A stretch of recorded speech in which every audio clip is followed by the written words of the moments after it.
Hello, and welcome. Have you ever wondered where you go when you close your eyes at night? Past the gentle pull of sleep, beyond the darkness, lies a realm of pure imagination. It's a place of floating islands, candy mountains, and animals who whisper secrets with the moon. This is the world of dreams, and tonight I invite you to join me on a journey into its heart. For in this world, every child is a traveler, and every night is a new adventure. But they don't travel alone. Watching over them is a guardian, a silent protector, woven from starlight and courage. His name is Liran, the Dream Guardian. Our story begins with a young girl named Maya. Maya was a curious child with eyes as bright as new pennies and a spirit that longed for adventure. But her days were often quiet and ordinary. It was only in her dreams that she truly felt alive. One night, as she drifted off to sleep, she felt a gentle tug, not downwards into slumber, but upwards, towards the stars twinkling outside her window. A soft, golden light filled her room, and standing before her was Liran. He wasn't what you'd expect. He was tall and shimmered like a heat wave, his form constantly shifting, a constellation of kindness in his eyes. He offered a hand made of swirling starlight.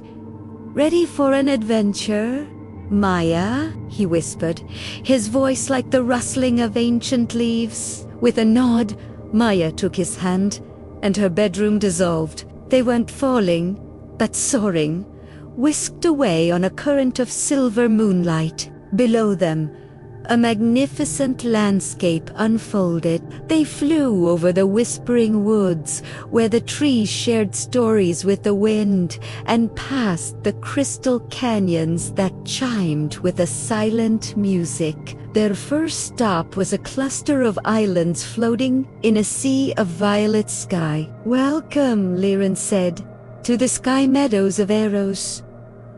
Each island was a lush green pasture, dotted with flowers that glowed with their own inner light. Fluffy, sheep-like creatures with small, gossamer wings bounced from one island to another, bleating melodies instead of sounds. Maya laughed, chasing them through fields of luminalil and star-petaled daisies. Liran showed her how to leap from one island to the next, the ground soft and springy beneath her feet, the air tasting sweet like honey. It was a world of pure, untroubled joy. But not all dreams are so serene. As they prepared to leave, a shadow fell over the screen. A low rumble echoed through the air, and the bouncing cloud sheep huddled together in fear. From the darker edges of the dreamscape, a new landmass drifted closer, a jagged island of obsidian rock, stark and menacing. This was the Isle of Murmurs, home to the fretful phantoms, beings born from daytime worries and anxieties. "Stay close," Maya Liran said, his form becoming brighter, more solid. The phantoms were shadowy creatures with indistinct shapes, their whispers carrying echoes of forgotten homework and playground squabbles. They swirled around the meadows, their touch making the glowing flowers dim and the air grow cold.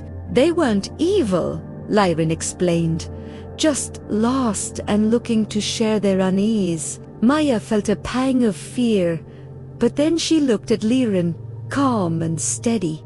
He didn't fight the phantoms. Instead, he raised his hand and a soft, warm light emanated from his palm. He showed Maya how to do the same, to focus on a happy memory from her death, a taste of her favorite ice cream, a hug from her mom, Maya closed her eyes and thought hard. A tiny golden spark appeared in her own hand. Together, they sent waves of warmth and courage towards the phantoms. The light didn't destroy them, it soothed them. The whispers softened, the shadowy forms receded, and the Isle of Murmurs drifted back into the distant, hazy edges of the dream. The sky meadows glowed brightly once more. Maya had learned her first lesson, that even the scariest shadows can be brightened by a little bit of light from within. Their next destination was even more delicious. Ever wondered what a mountain of chocolate tastes like? Liran asked, with a grin. They descended towards the Candleclath Peaks, a mountain range made entirely of sweets. The highest peak was a snow-capped swirl of vanilla ice cream. Rivers of caramel flowed through valleys of gingerbread, and the trees were giant lollipops with leaves of spun sugar. Maya's eyes went wide. She broke off a piece of a peppermint boulder and it fizzed on her tongue. They slid down slopes of marzipan and skipped across stepping stones of gummy bears.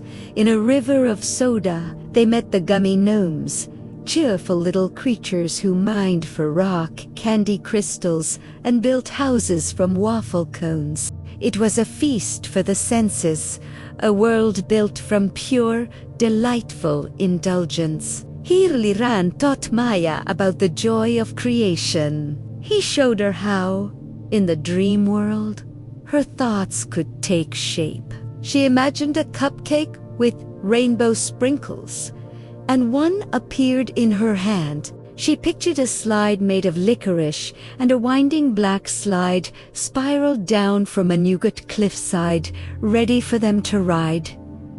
The dream world wasn't just a place to visit, it was a place to build.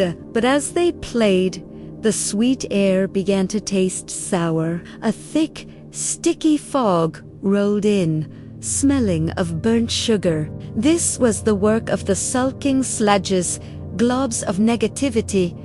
Born from jealousy and frustration, they oozed over the candy landscape, turning the bright colors dull and the sweet tastes bitter. The gummy gnomes ran and hid in their waffle cone homes.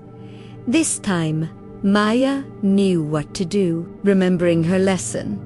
She didn't focus on happiness, but on generosity. She and Liran began creating wonderful new sweet stowering cakes, sparkling sodas, and radiant lollipops, and offered them to the sulkings. At first, the sludges recoiled, but the sheer, selfless creativity was something they couldn't resist. As they touched the new sweets, their sticky forms began to brighten and dissolve, turning into little sparkling drops of dew. The Candleclath Peaks were saved, their flavors restored, and Maya learned that generosity could sweeten even the sourest of moods. For their final adventure of the night, Liran took Maya to the most tranquil place in the entire dream realm, the shores of the lunar lake.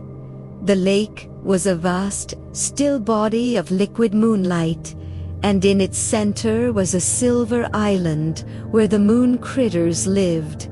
The moon itself hung low and enormous in the sky, so close you felt you could reach out and touch it. Here they met majestic stags with antlers made of polished silver, and wise old owls with feathers that shimmered like nebulae. These animals didn't speak with voices, but with thoughts, sharing ancient wisdom and calm reassurance directly into Maya's mind. The owl told her stories of the birth of stars, and the stag showed her how every living thing is connected by invisible threads of light. There were no shadows to fight here, no phantoms or sludges. The challenge on the lunar lake was one of introspection. Lyran guided Maya to look into the lake's surface. At first, she saw her own reflection, but as she gazed deeper, the reflection changed. She saw herself on her first day of school, nervous but brave. She saw herself sharing her toys with a friend, feeling a warmth in her chest. She saw her worries and her joys, her fears and her hopes, all swirling together. "This is you, Maya." Lyran's thought voice echoed gently.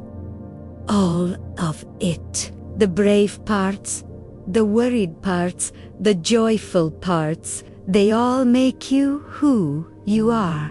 The dream world shows you that you have the strength to face the shadows, the creativity to build wonders, and the wisdom to understand yourself."